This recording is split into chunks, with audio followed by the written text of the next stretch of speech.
In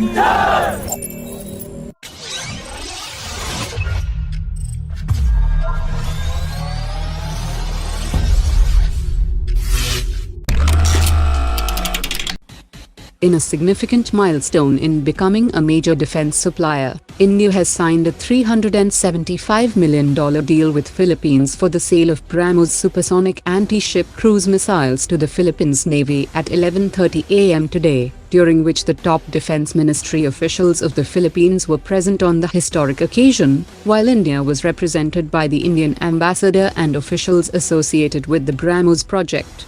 This Brahmos export order is the biggest for India in the defense sector, after DRDO bagged a $40 million order from the Armenian government for 4 SWAT weapons locating radar systems.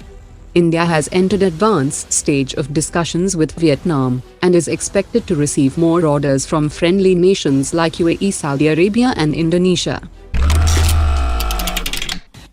With the rollout of the first Tejas Mark II aircraft planned later this year, Hindustan Aeronautics and the Aeronautical Development Agency have started preparations for assembly of the first aircraft. Most of the components and critical systems will be delivered by early March, and the mid and rear fuselage will arrive in April, after which the first aircraft will be on the assembly jig by mid of April, and should be completed by mid of December. That will be followed by official rollout by end of December. The Indian Air Force has accepted the critical design review report of the Tejas Mark II, and talks have started with the Air Force to fix a dedicated team for the program.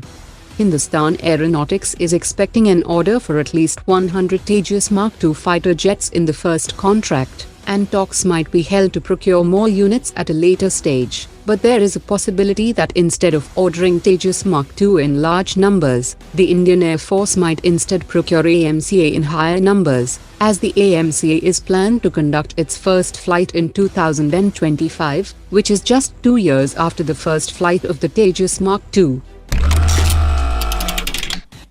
India should keep a close eye on 2 weapon systems. First is a laser-guided Hellfire-II air-to-ground missile that will soon be tested by the US military, that will have a range of 11 kilometers and a maximum speed of 1.3 Mach, and will significantly boost the combat capability of the Apache helicopters and Predator drones.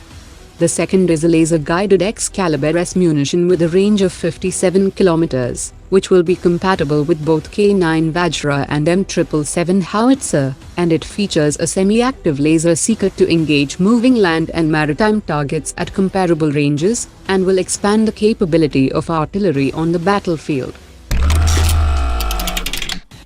Cochin Shipyard Limited has delivered the second batch of 3 floating border outpost vessels to the Border Security Force, that will act as a floating strategic base stations, and will provide essential supplies to other fast patrol vessels on India's border with Pakistan and Bangladesh. The third batch of 3 vessels will also be delivered soon, that will take the total number of such vessels to 15. Bharat Electronics Limited and US firm Hyperion Global Group have entered into a contract, under which Bharat Electronics will develop, manufacture and supply Internet of Things devices worth $73 million to Hyperion during the first year of commencement of supply, with a provision to negotiate and supply upgrades of the products worth $365 million in the next 5 years.